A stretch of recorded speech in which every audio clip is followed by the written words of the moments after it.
Wes Craven, the master of horror. His pioneering works in the horror genre have been terrifying the masses and influencing North American culture for decades.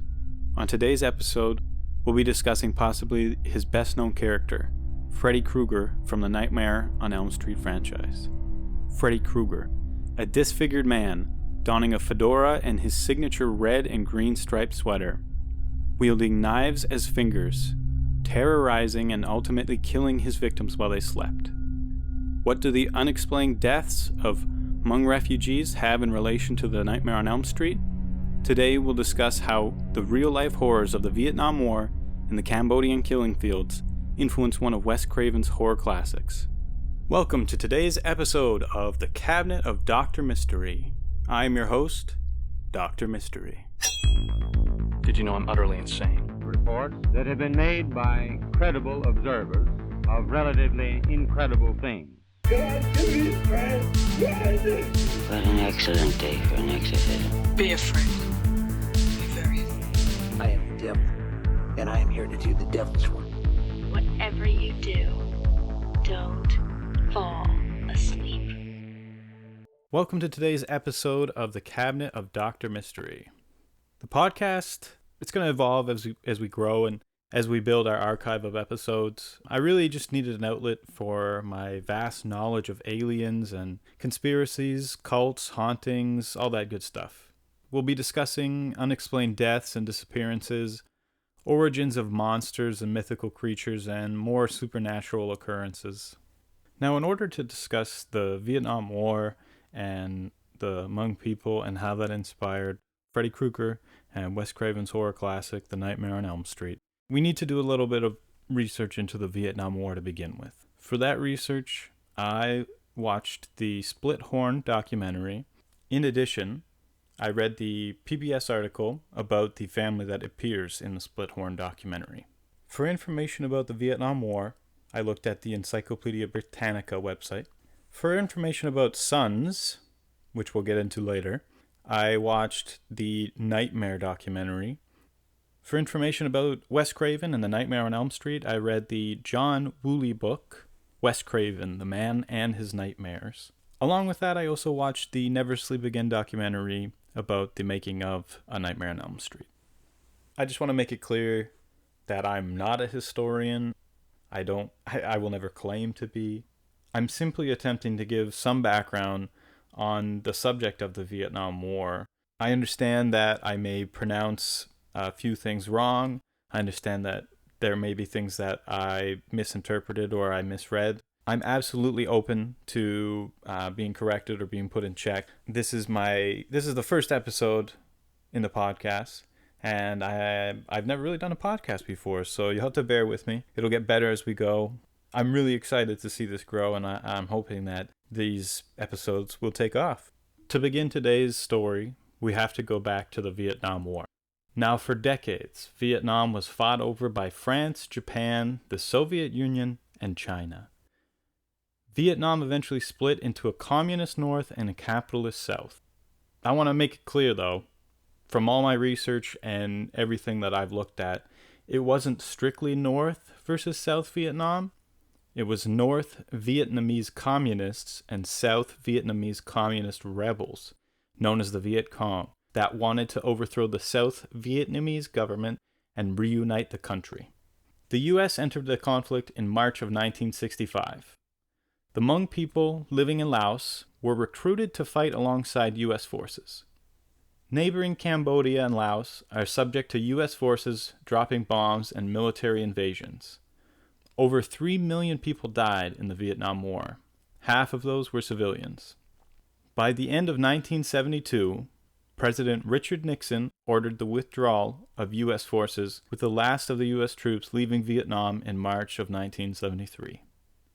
While the Vietnam War was raging on, near the border in neighboring Cambodia, the Communist Party of Kampuchea was gaining momentum. The Khmer Rouge originated as an armed wing of the Communist Party, and with the support of a Cambodian prince that was removed from the throne, the Khmer regime gained more support and more territory, eventually capturing the main city capital, Phnom Penh. Again, I looked up some of these pronunciations. I think I said Laos. It might be Lao. I'm not 100% sure. I'm an ignorant white man. I do apologize. Please check me. I'm cool with it. That's cool. So from 1975 to 1979, the Khmer Rouge regime ruled Cambodia, which shares a land border with Vietnam. Marxist dictator Pol Pot led the Khmer Rouge. He believed in achieving a Cambodian master race through social engineering and genocidal killing. Around 21 to 24% of the population were either tortured and executed as enemies of the regime, or they died of starvation, disease, or simply from being worked to death. Those seen as intellectuals or potential leaders of a revolutionary movement were also executed. In some reports, even appearing intellectuals, such as wearing glasses, could be grounds for execution. I know that this is an audio format of media, but I'll just let you know that I have huge spectacles on, and I would not last 5 minutes in this place. This would not be a good spot for me to be in, with these giant-ass goggles on my face constantly. This period is known as the Cambodian Genocide. Informally, it's known as the Cambodian Killing Fields, which is a reference to the 1984 British biographical film The Killing Fields. So during this period, between 300 and 400,000 Hmong lived in Laos. 150,000 Hmong have fled Laos since their country fell to communist forces in 1975. We could fill up a whole episode. We could even have a whole podcast dedicated to just this subject. So I just wanted to give a bit of background on how the Vietnam War affected countries in Southeast Asia. It's important for understanding how this next part of the story comes into play. The stressors that come with living throughout this period, as well as immigrating to a foreign country, are cited by health professionals as the true cause of death in many cases we're about to discuss. But I'm not entirely convinced. Throughout history, there have been stories of mythical creatures that attack while you sleep, such creatures as the incubus and the succubus, Kanishibari, the night hag, Bangungot, and the Badibat. In fact, the origins of the word nightmare in Old English are mare, being an evil spirit, thought to lie on and suffocate people as they slept. Millions of people currently experience sleep paralysis. Sleep paralysis is a state during waking up or falling asleep in which a person is aware but unable to move or speak. Some sufferers of sleep paralysis say they can hear voices, screaming, and crying. There are some cases of sufferers of sleep paralysis seeing shadow people and red-eyed demons come to torture them in their sleep. Wes Craven got his inspiration for the 1984 classic A Nightmare on Elm Street from a series of LA Times articles about young men dying in the middle of their nightmares. Between the late 70s and mid-80s, healthy Hmong immigrants living in the U.S., mainly men, began dying in their sleep from nightmares. One story about a young Hmong refugee claims he was being haunted and chased in his dreams. He refused to sleep, claiming he would die if the creature captured him in his dreams. His family encouraged him to sleep by giving him sleeping pills. After days of staying awake, he finally fell asleep. Soon after, his family heard blood-curdling screams in the middle of the night, but before they could get to him, he had died. This unexpected nighttime death in Hmong immigrants became known as SUNDS. SUNDS, or Sudden Unexpected Nocturnal Death Syndrome, is a genetic disease that miscommunicates electrical signals that cause the heart to beat. This causes the heart to spasm during periods of sleep when your heartbeat slows. In 1981 alone, SUNDS accounted for more than half the Hmong deaths reported in that year. U.S. officials investigating these events were told by Hmong people that an evil nocturnal spirit was scaring their souls away, causing their deaths. One Hmong refugee told of his visit from the spirit, saying, "A tall, white-skinned female spirit came and lay on top of me. Her weight made it difficult for me to breathe. I tried to call out but could only manage a whisper. I tried to turn onto my side, but she'd pin me down. After 15 minutes, she left, and I woke screaming. I wanted to share a few stories about sleep paralysis that really frightened me, because I feel like it'll give you a real sense of what it's like. Not that I've experienced it, but after watching a few documentaries and doing a little bit of research about sleep paralysis, I imagine it can be utterly fucking terrifying. The first story I have here is from a 42-year-old. It goes as follows. I am 42 and first had a nightmare about a terrifying witch at the age of 16. She kneels on my chest and stares into my face, slowly getting closer and closer. I am completely and utterly terrified. She wears a black cloak and hood. Her face looks like a witch's, and evil generates from her surrounding me. Other times I can be lying on my stomach, and she will creep her hand up the back of my head, down my face, and hook her fingers under my top teeth and pull my head back. Other times, she'll bite, sit on my bed, knock on the door, call me by name, and generally scare the shit out of me. This one is a really interesting story. I've been having the same dream regularly since I was a child. I wake up and I'm in my bed. There's someone in the house. I can hear footsteps moving around coming up the stairs slowly. If I stay still, maybe the person won't come for me. I can hear him coming down the hall, and I see his shadow. He's a minotaur. He has a knife, and he's coming for me. I scream. I wake up relieved, except there's someone at the bedroom door, and this time I can't scream. Another story goes as follows. I couldn't move. My chest felt crushed. It was hard to breathe, and I could hear loud hammering. A few feet away, a robed figure sat on my chair and slowly moved towards me. As it got closer, a menacing skull appeared, and the only thing I could move were my eyes.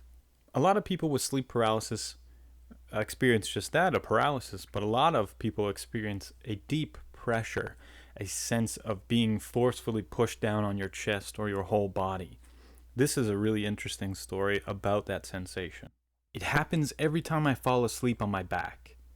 I wake up and I can't tell if my eyes are open or shut, but I can see my whole room. A dark presence is lurking on top of my wardrobe, and as soon as I notice it, I try and scream, but I can't scream and I can't move.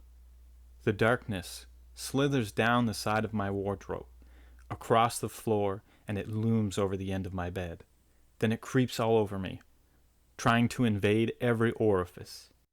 I feel an immense pressure, like it has pinned me down and is pushing its way into my ears, eyes, and mouth. The darkness then screams a terrible screech into my face, and I try to scream back until eventually I manage to jerk my head up and everything disappears and I'm alone in the darkness. Many others that suffer from sleep paralysis also get a sense that there is a dark figure looming over them.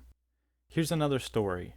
I had sleep paralysis a couple times when I was a kid, but it became really bad in my second year of university. I would wake up unable to move and feeling like something was sitting on my chest. It got worse when I started to see things.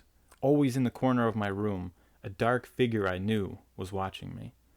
Sometimes it would whisper things which of course freaked me out, but one time I was dragged down the bed by this dark figure, unable to stop it, when I managed to force myself awake. If you're really interested in sleep paralysis and the connection between the Hmong population, a really interesting book is Shelley Adler's book, Sleep Paralysis, Nightmares, Nocebos, and the Mind-Body Connection. It's a great exploration of how what you believe interacts with how your body works. Now, for those of you who know me and those of you who know everything about me, you'll know that I'm proudly Canadian. One interesting factor that I experienced while researching this is that there is a connection to Newfoundland in the form of the old hag.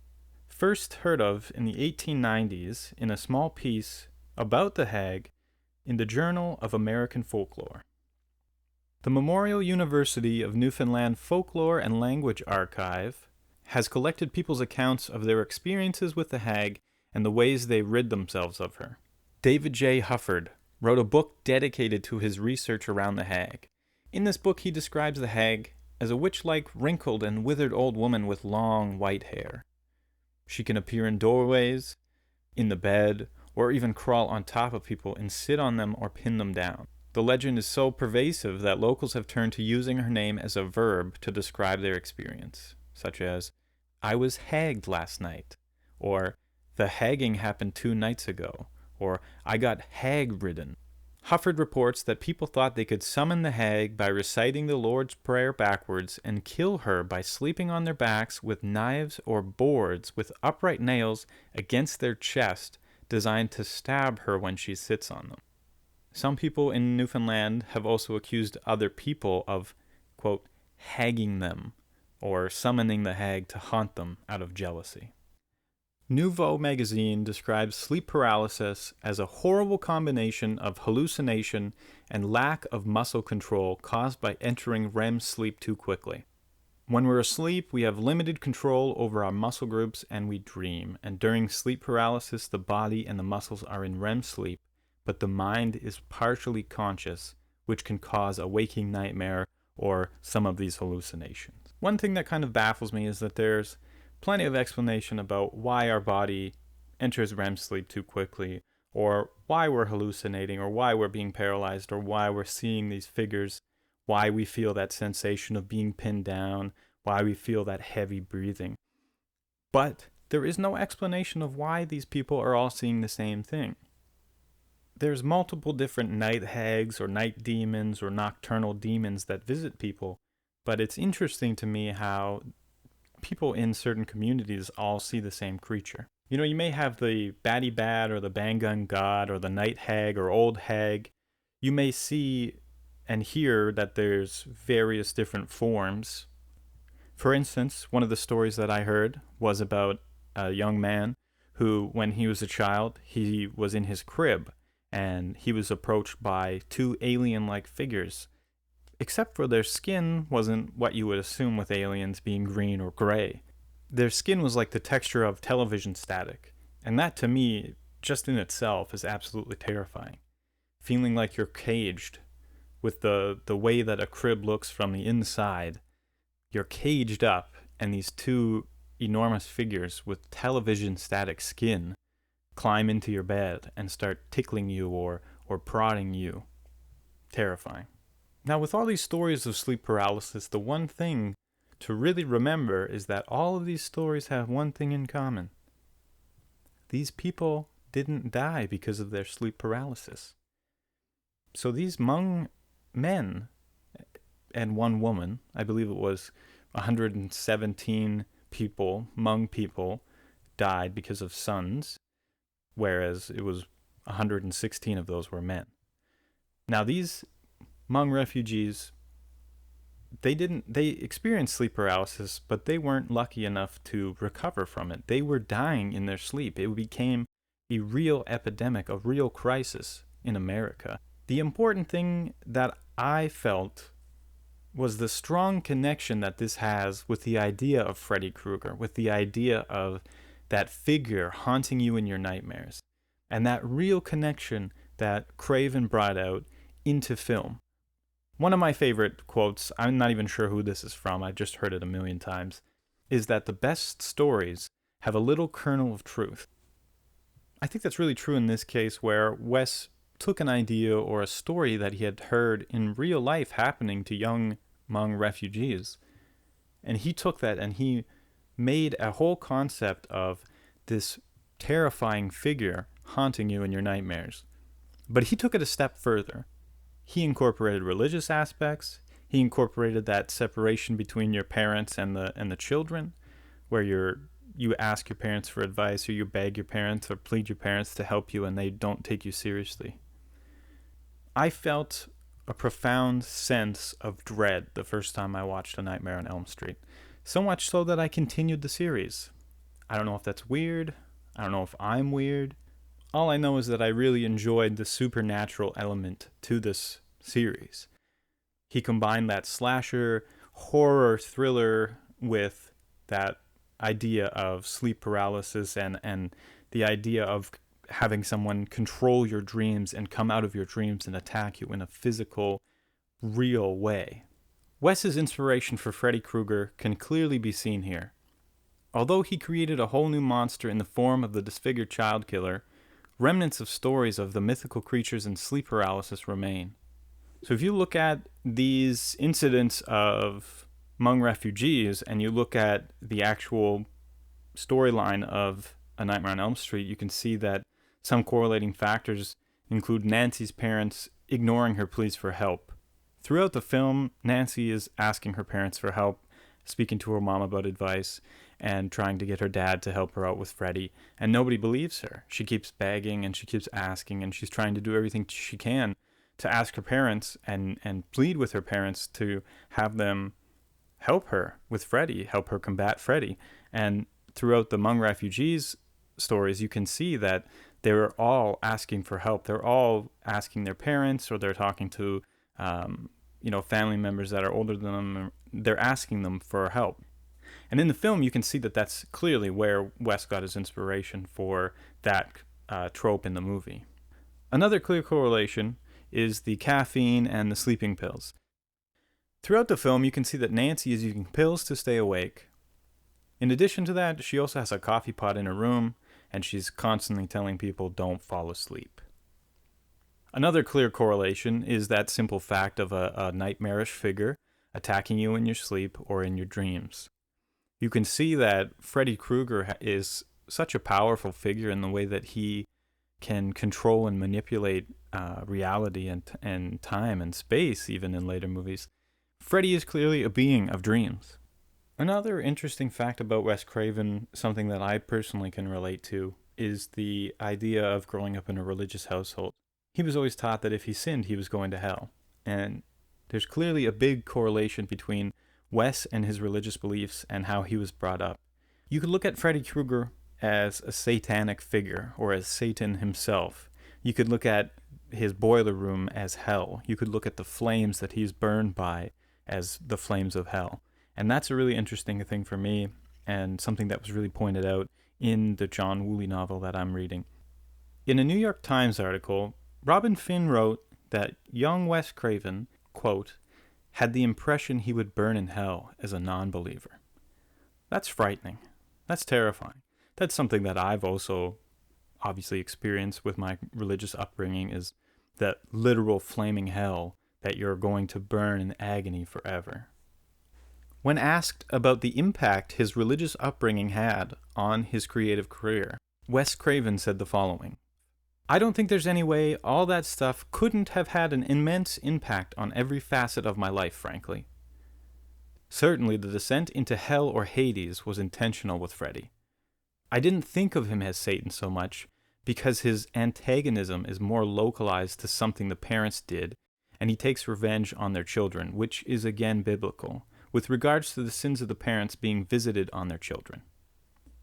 An interesting quote from John Woolley following up to this conversation is as follows: even though his creator doesn't necessarily see it that way, Freddy Krueger does make a pretty good stand-in for Satan.